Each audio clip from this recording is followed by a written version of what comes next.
Welcome to She Loves the Grid, where we discuss all things F1. Whether it's happening on the track, in the paddock, or beyond the grid, we'll talk about it all. And here we are, back to She Loves the Grid before we're getting going because there's so much happening. So welcome back. I'm Claire. I'm Diane. This year. And it's already crazy and fun time recording. So neat bit of trivia. I am in the United States currently traveling. So we're actually only a couple hours apart for our recording for a change. Yes, it's kind of nice. I don't have to factor in the 8-hour 8-hour time difference. And hang on, I have to let my dog in. Do you hear him?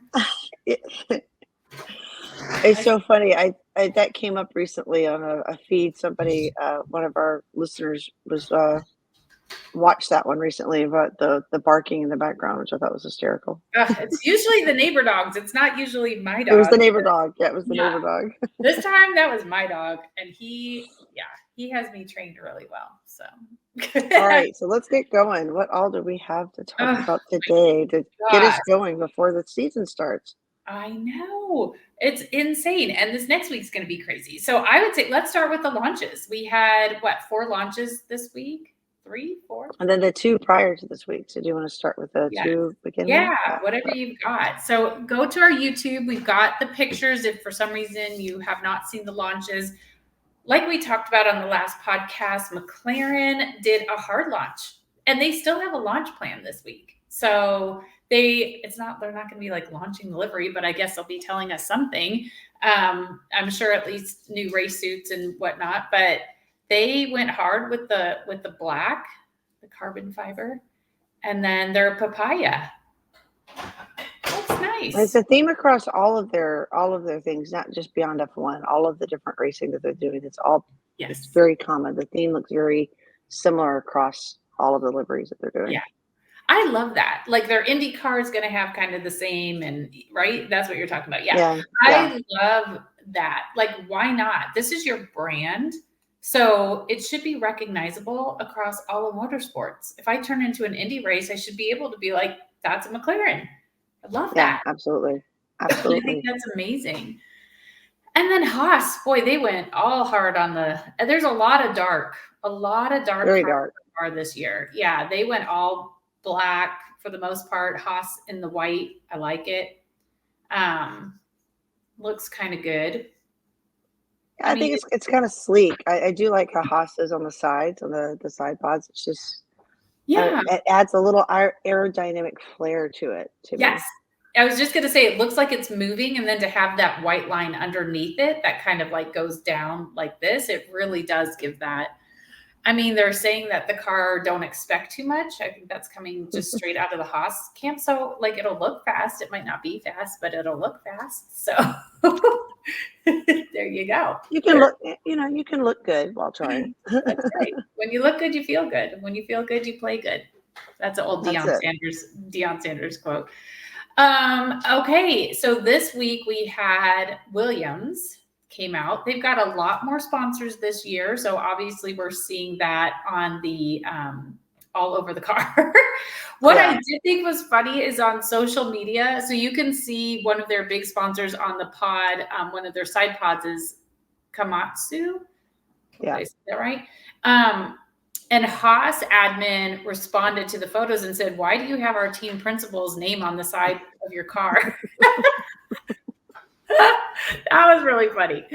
I thought that was cute. Yeah, that is really, really funny. But I like it. They went with like a little bit darker blue than they have in the past couple of years. You've got a little bit more of like that navy-ish color going back to their heritage. And their whole theme was making history, which we know Williams has a really storied history going way, way, way back. So I'm excited for them this year because I do think that they're making a lot of changes. Last year, they were making a lot of changes. They told us, I don't even know how many races were left, quite a few, that they weren't putting any more money into last year's car. They wanted it all to go to this year. So I'm so excited to see. I am too.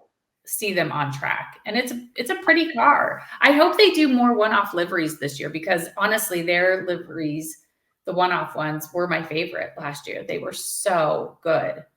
I appreciate that they left the battery where it is. Yeah. I love that. That's gotta be one of my favorite parts about their livery in their car. Just the Yes. battery, the Duracell battery.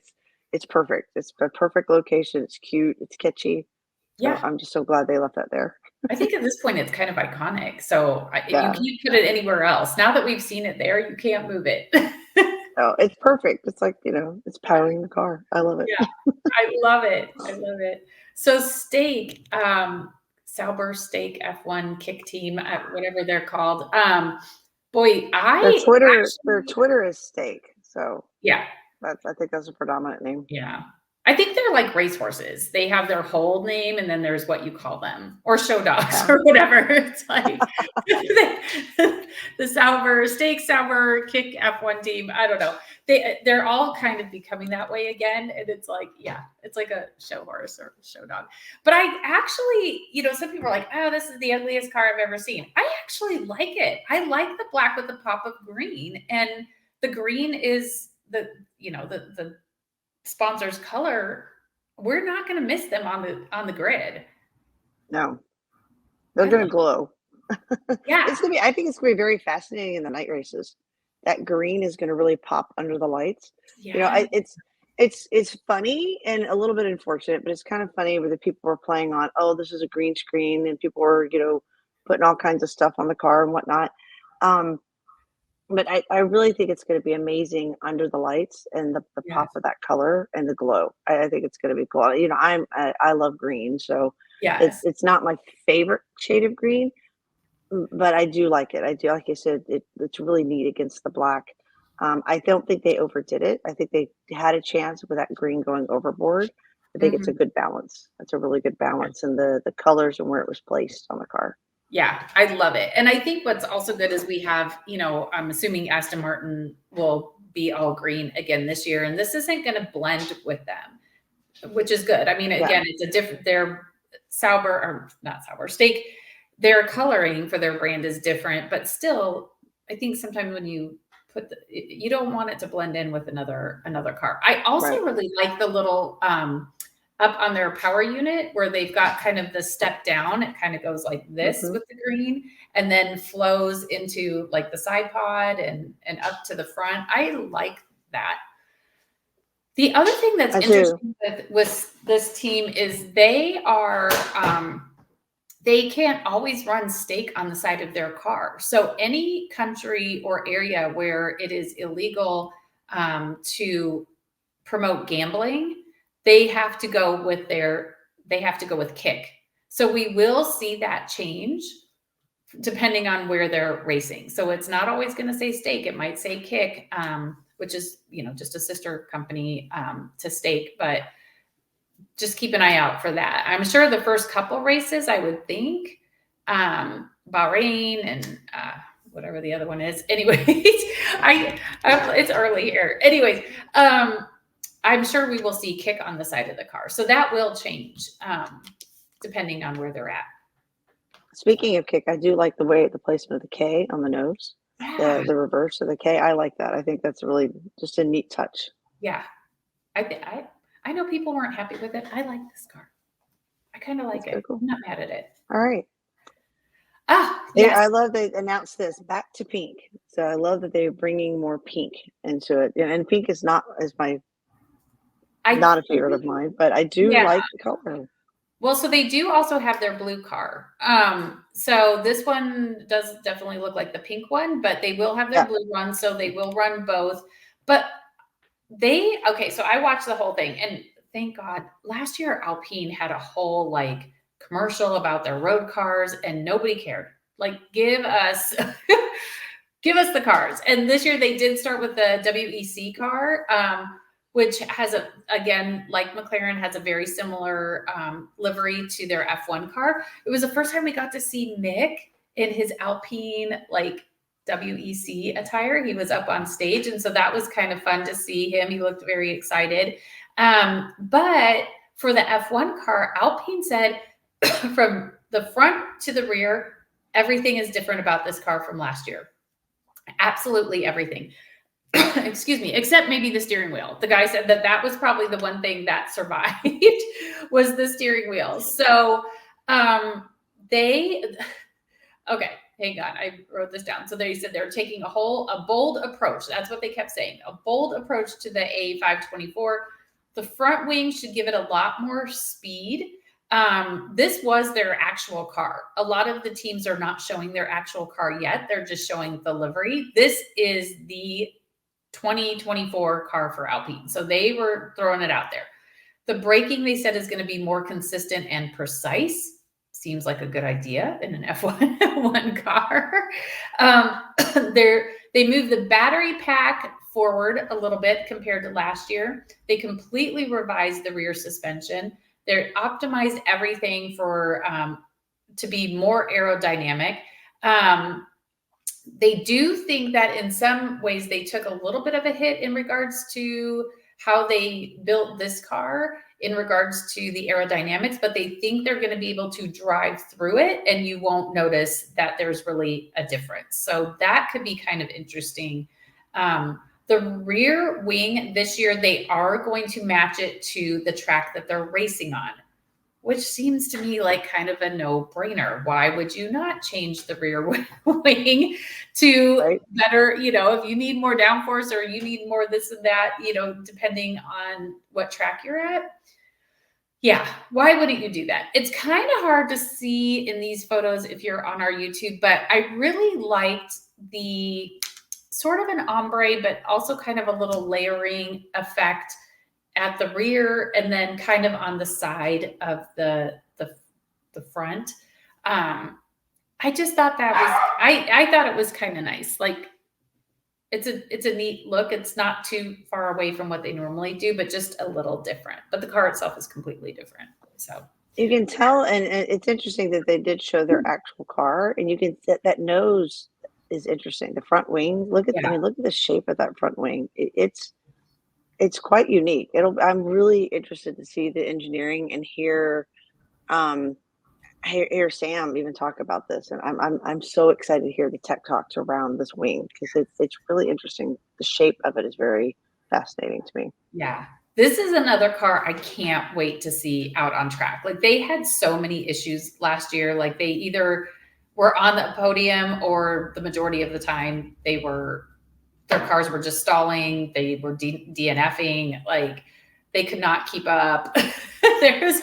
It was not a good year last year for them. So this is another car I really want to see in testing what they do. I'm excited. Just a few days away. We're what 10 days away from testing. So yay! Exciting. All right, now we have the other RB team. Yes, let's just call them the other RBT because I don't even know. Visa, Cash App, Hugo, whatever. So what I thought was really interesting is they launched their livery at their Super Bowl party, and it was a hot party to go to. Kendrick Lamar was there.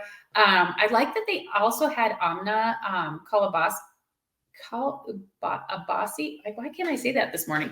She is going to be their driver for F1 Academy, and they included her in a lot of the photos, and they were all decked out for the party in Hugo, and they made sure she was decked out as well. So I really appreciated that they included her in this. So yeah, they went big with this. The funny thing is this car, I think, has the most color, maybe besides Williams.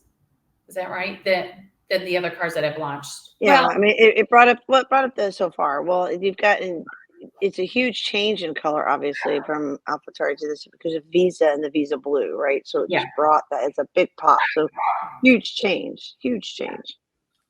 Yeah, it's major. But what's funny is I was like, ooh, I kind of like this. I mean, we see a lot of sponsors on it, right? There's a lot of sponsors. We see the Red Bull, the Toro Rosso. See, why can't we just call it Toro Rosso? We've got a white bull on the power unit. Can we just go back to that? But somebody posted, and I think this was before our time in F1, but this is darn close to a former Red Bull livery from many years ago. The same blue. Wow. It said Red Bull where the Visa is. So part of me was like, well, now I just feel like you cheated. You just went back and you're like, but at the same time, I thought, okay, there were a lot of rumors last year that this was basically going to be the RB19. So last year's Red Bull car was going to be this year's Visa Cash App Red Bull. So is it just like a nod? Like, yeah, this is just basically a Red Bull. I just realized we could start calling it VCARB. Visa Cash App Red Bull VCARB. That's their hashtag. Yeah, VCARB. Yeah, I just realized now it visualizes in my head. Yep. Yeah, I've seen that now. Oh yeah, that's so weird. Anyway, VCARB. I don't know if VCARB. I don't know. Yeah, now, but now I see why they're using that. Okay. Yeah. Anyway, their overalls are all white. So I kind of do think that's going to look good in the car. So we'll see. I don't know. Again, here's another car. I feel like this is like how I used to be with spring training and baseball. Like how are the teams going to do? What's going to happen? I feel like that this year, like that's another car I want to see out on track. Is it the RB19? Are Daniel and Yuki going to be fighting at the front? Yeah, because if it is the RB19, this goes back to what we talked a lot about last year, and put other good drivers in the Red Bull car, and how do they fare out with the rest of the grid? Yes. It's not going to be an exact play of last year, but Danny's a great driver. Yuki's a great driver. Can they compete be high up in the grid in the RB19 if it's truly the RB19? Yeah, agreed. I can't wait. I honestly cannot wait. Speaking of Zach Brown, the CEO at McLaren, gosh, I want to say like a month ago, he went hard with F1 and said we cannot allow one team to have two teams on the grid, because you don't do that in any other sport. The Lakers have one team. They don't sponsor two teams, and you're using, even though maybe you're not supposed to be, using shared knowledge for two teams. He was really, really pushing to do away with that. I don't know how that works at this point with you wonder what's the fairness in that, because how does the second team pay for, because of the cost cap and whatnot? They didn't have to do any research. They just get the car. I mean, how does that work? How does that work? And they get a proven car that's phenomenal. And how is that fair, along with the cost cap and the research, and the rest of the teams don't have that advantage? Yeah, if they're just walking a fine line and taking as much as they can without fully going against the rules, it's not fair to the other teams. It just isn't. And we know that they moved a lot of their stuff to England. They're using that wind tunnel. Again, you have teams like Williams that don't have their own wind tunnel. And so that's just going to move those teams, in my opinion, back even further. Here comes a team that was towards the bottom, could now be up towards the top because they're using resources that technically aren't theirs. I mean, I'm sure in the book someplace they're paying for it, but probably getting a discount or something. Yeah.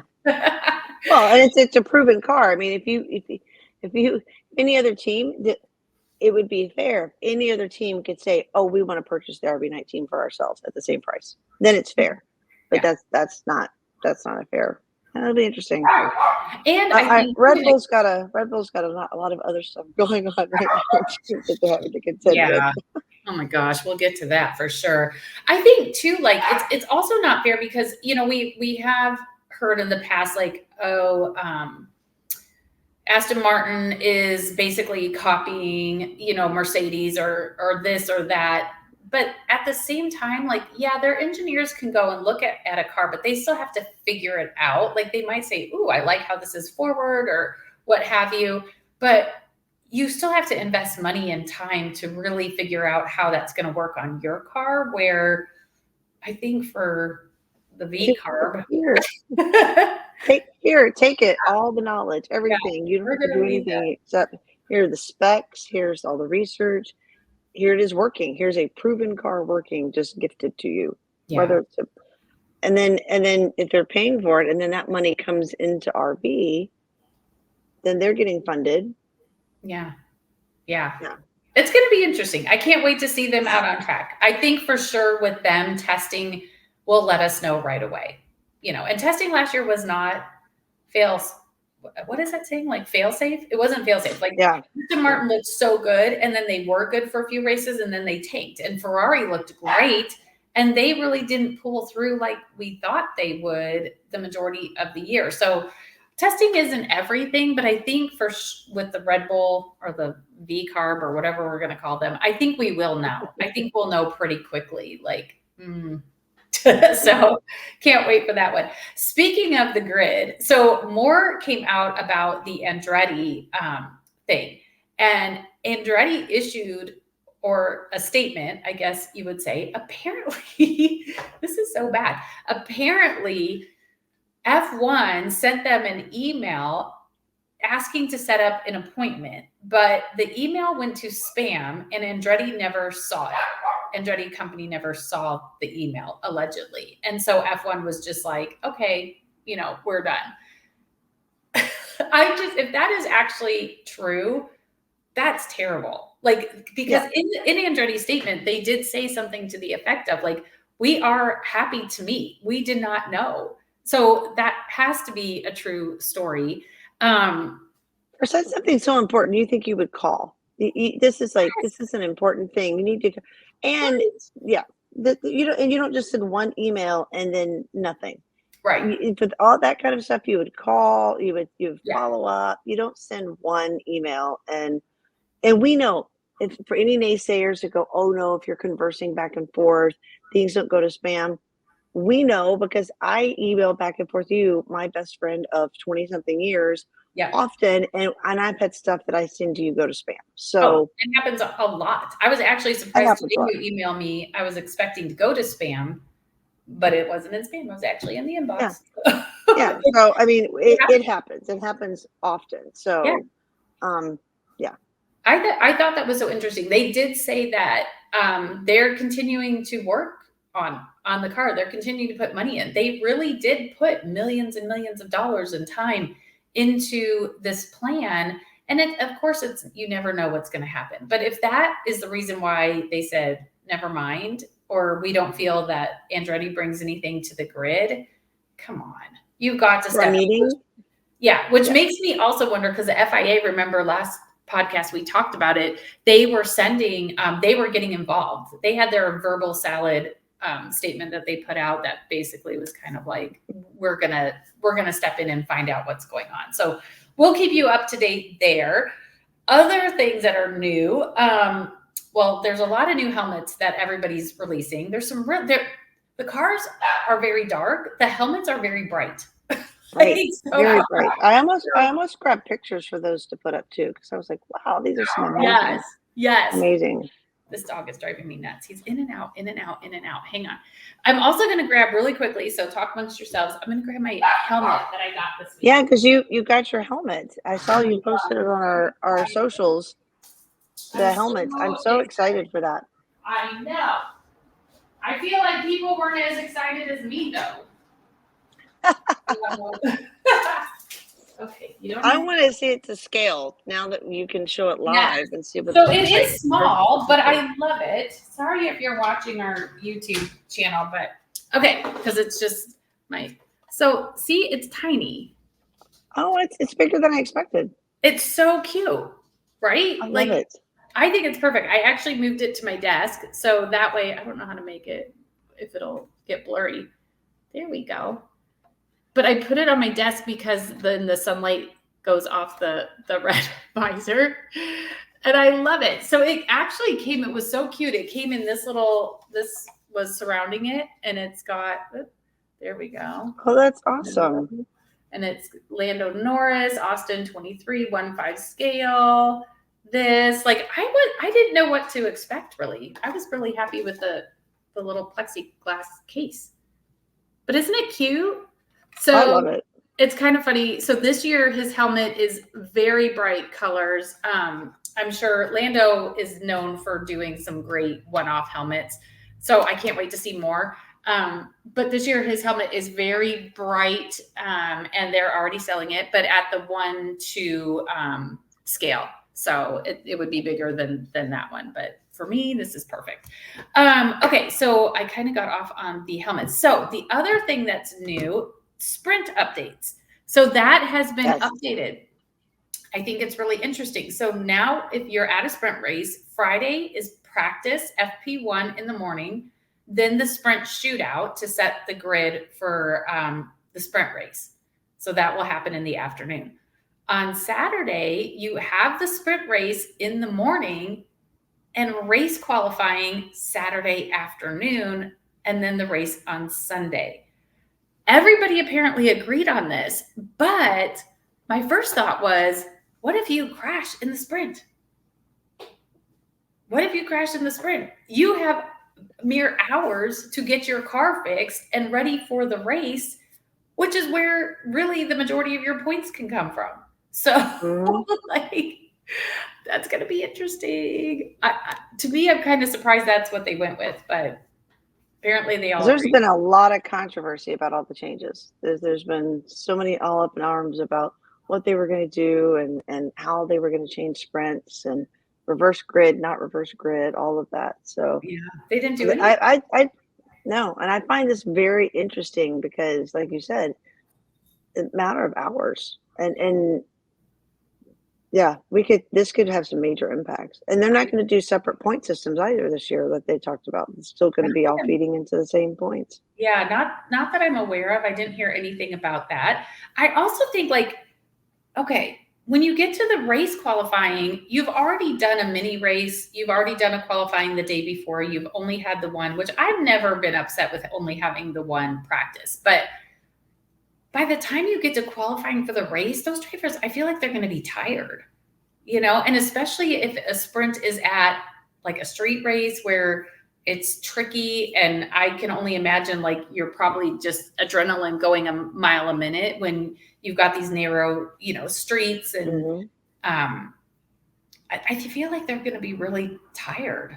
So there's 6 of them this year. There's, same as last year, but there's 6 with this new sprint format. So we'll see. That doesn't mean they can't, like, if it's not working or people are like, this, we don't like this, they can't change it, because they did change how sprints worked, during the season last year.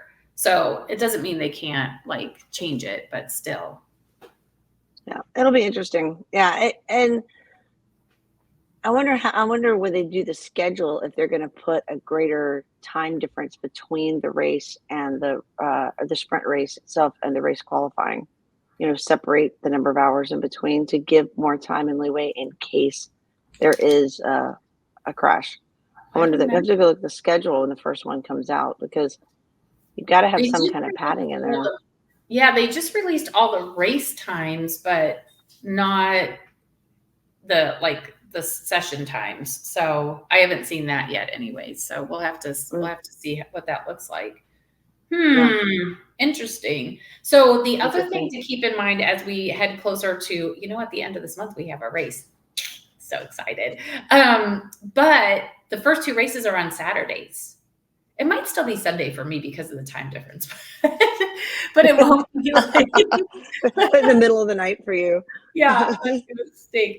I have a whole new thing that I'm gonna do. Like, a new bakery just opened up down the road, and so, like, on Saturday, I'm gonna walk to the bakery. I'm gonna get myself a scone so I can have tea and a scone for all of my F1 races. Like, I'm going to support small business and have a special little ritual for the races. But yeah, so keep that in mind. That's going to move everything forward, right? It's going to be Thursday, Friday, Saturday, not Friday, Saturday, Sunday. So there we go. That's going to be interesting. But also, did you see that? I think it's in maybe 2026. Australia is moving back to the first race of the season. So I missed that. Yeah. Oh, wow. I know. I think that's going to be kind of interesting. Okay, really quickly, a couple new rules came out for F1 Academy.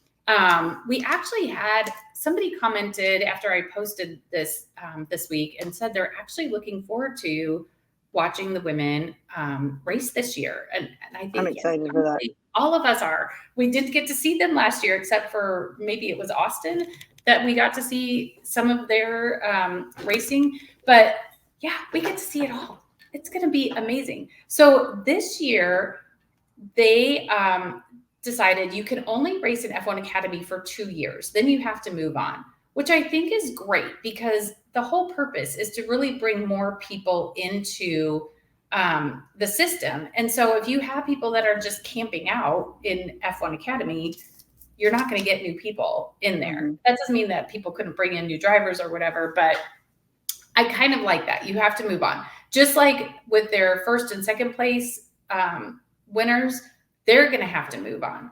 You have to move out into another thing. They are also going to, at select races, have a wild card.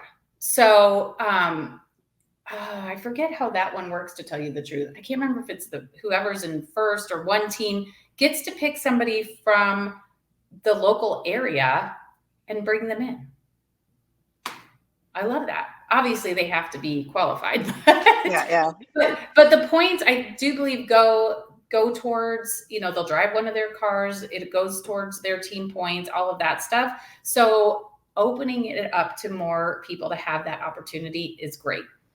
The other thing that they announced, which is major, is the top 5 drivers are going to get super license points, which is huge. Like, one thing people don't realize, and people are like, why isn't there a woman in a car? Like, put a woman in a car. They still have to have the required number of super license points. Like with Logan Sargent, if people remember, he was on the bubble. Williams wanted him. They said he's our guy, but he has to get his super license points by the end of the season that he was racing. And he had to finish at a certain point, place in that last race to do it. And he was able to do it. So if the women don't have opportunities to get super license points, they will never race in F1. And I know that those do roll off. But again, it's giving them more opportunities. So Yep. major announcement. I'm so excited about that. And I'm sure the women were like, yes, they're getting there. They're getting there. I can't recall if the women are going to be at the 2 races we're going to be at. I think that they're going to be in Barcelona. Why do I feel that way? That would be amazing. Which would be amazing. But I also thought last year they were going to be at Barcelona, and they were not. But I do think that this year they are.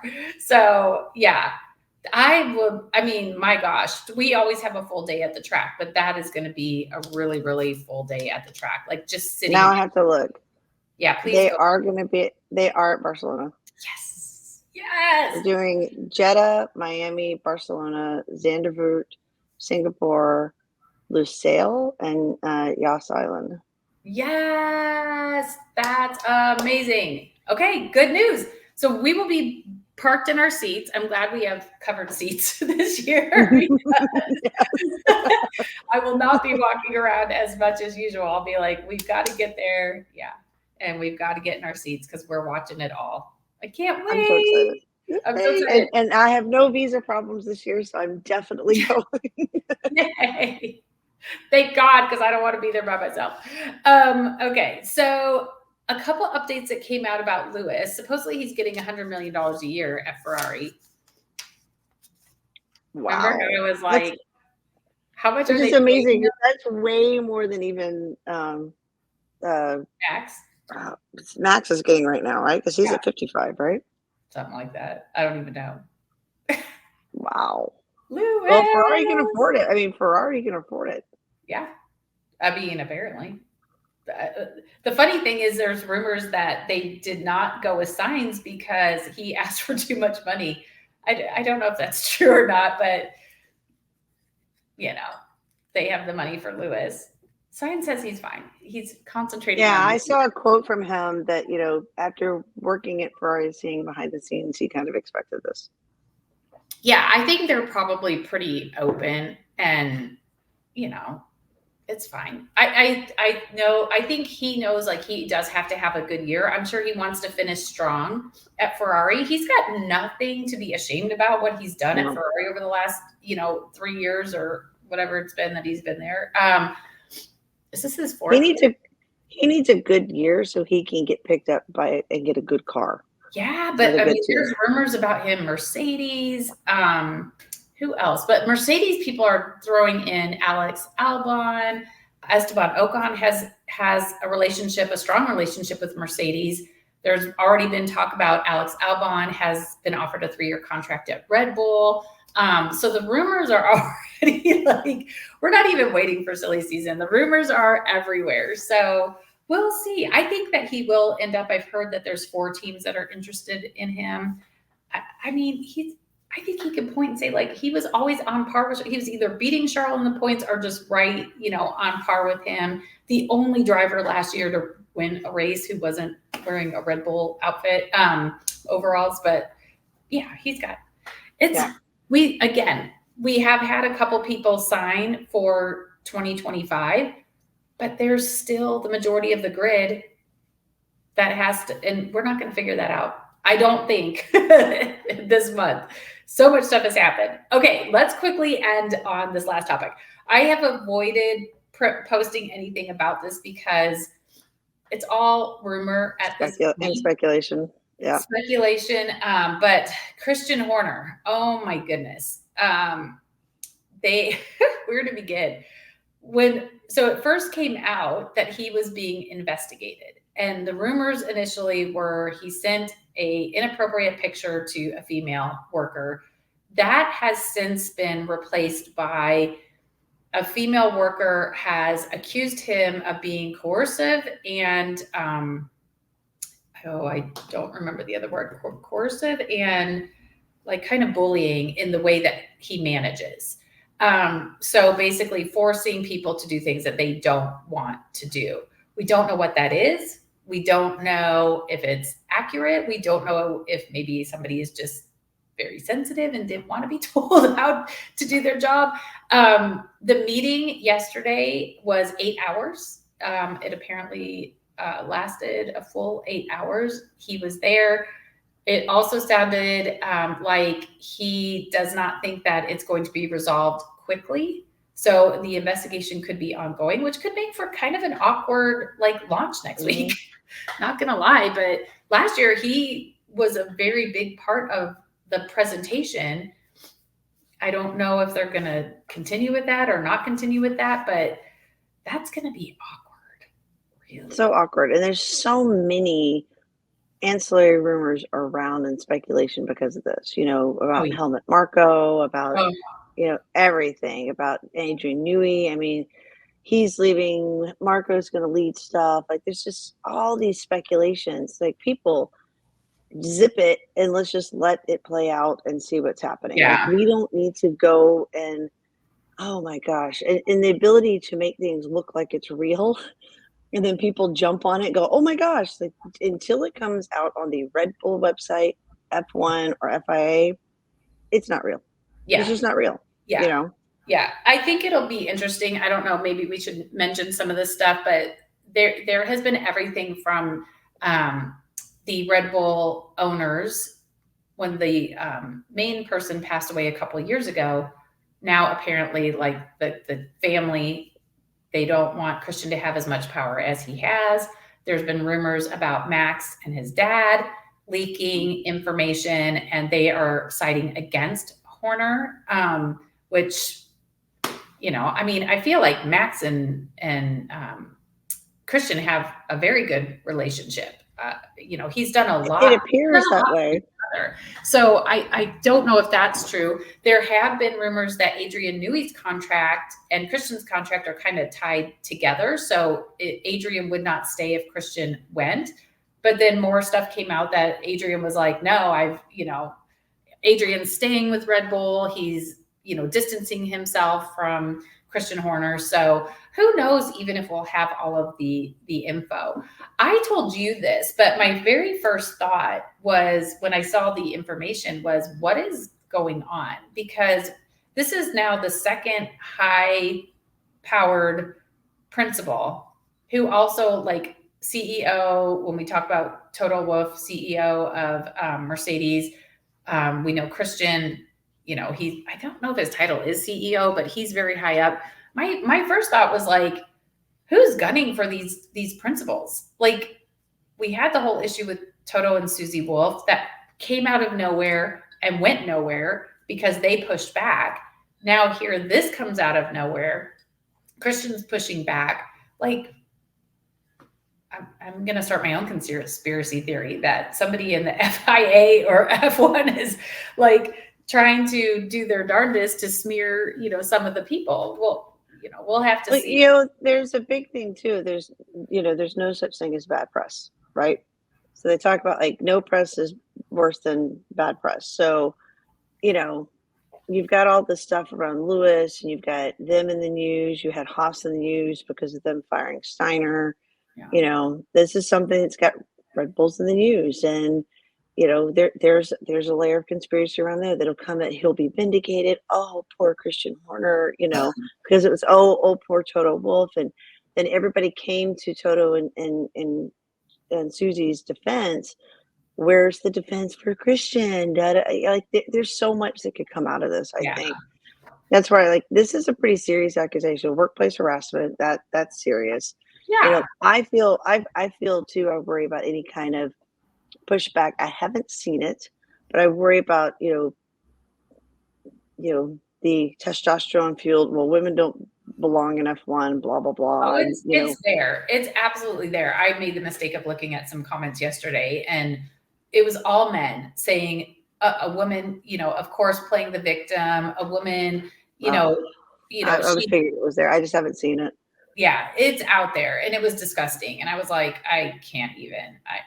I have to stay off. If it really happened, if there's something there, that was very difficult for this person to have to come up and do in this sport, in this environment, and to be something that's going to be so high profile. Yeah. So that makes you think, well, it makes it difficult to think that it's not true, because that's a hard thing to have to bring up and then go through all of this. So it's right at this point, we're just going to have to let it play out and let it hopefully be investigated properly, and the truth comes out and it's handled with appropriately. Yeah. That's the hope. And it definitely does seem like Red Bull is handling it appropriately. They jumped on it immediately. They brought in independent counsel. They, the 8-hour meeting, like, they are doing their due diligence from the outside. That's how it appears. Because it should be fair to both parties to really get to what happened and how it happened, whatever that may be. So, yeah. And if it's not an actual inappropriate image being sent, and it's actually a management style and a hostile work environment, it very well could be that Christian sees his activities and his actions as innocent or above reproach, when actually he's just been managing in a style that is not good, and he's just gotten away with it for many years, and now he's getting checked. Yeah. So, it could be that as well. So, the word that stood out to me in the statement was coercive, because if you're forcing somebody to do something that they don't want to do, maybe that's hiding money, like falsifying documents, like whatever it may be. Well, you can use language. I mean, I've seen it recently, personally, with you have language like, if for your own sake, for your, that those kinds of words are very threatening and veiled threats can make it too, for your own sake, for your own better judgment, for your own good. Yeah. Those are things that are threatening your livelihood, threatening your job. And something like, oh, well, it's for the betterment for the whole team. It's for everybody. I wasn't threatening. Yeah, you're in a level of power and you say something like that, that is a threat. Yeah. And, so, who knows? Who knows? Well, we will definitely see that play out. Again, it will be interesting this week to see their launch. So we do have 5 launches this week, starting Monday with your team, Aston Martin. We've got Ferrari. They just released, actually, right before we got on, their overalls for this year. It's kind of got the red stripe and then a yellow stripe. It's a little Ronald McDonald-ish, but not as bad as the one outfit from last year. And I know I say outfit, but, don't get mad at me. So they will be coming out. I've heard that their car is going to be red and white. So I'll be very interested to see if that is what they do. Supposedly they want to kind of mimic or take inspiration from the car that won Le Mans last year, the Ferrari that won Le Mans, which was red and white. Ooh. So I'm very excited for that. So yeah, we've got 5 more cars being launched. Can't wait. They're doing it at 4 a.m. my time. I'm not getting up for that, people. Like, so some of these, some of the recaps are going to come a little later. And then, then we start gearing up for preseason testing. So we've got a lot happening in the next 2 weeks. Yeah. And Drive to Survive is coming up. Oh, that's right. On the 23rd. Yes. I know. I'll be back in Germany for that, but Yes, that's right. All right. Well, there's our little wrap up for this week. Yay. There we go. We're off and running. So thanks for coming along for the ride, and here we go. Bye. Bye. And a review. To stay up to date with She Loves the Grid and get all the behind the scenes content, you can follow us on Instagram at She Loves the Grid and on Facebook at facebook.com/She Loves the Grid. Thank you for joining us for the ride this week.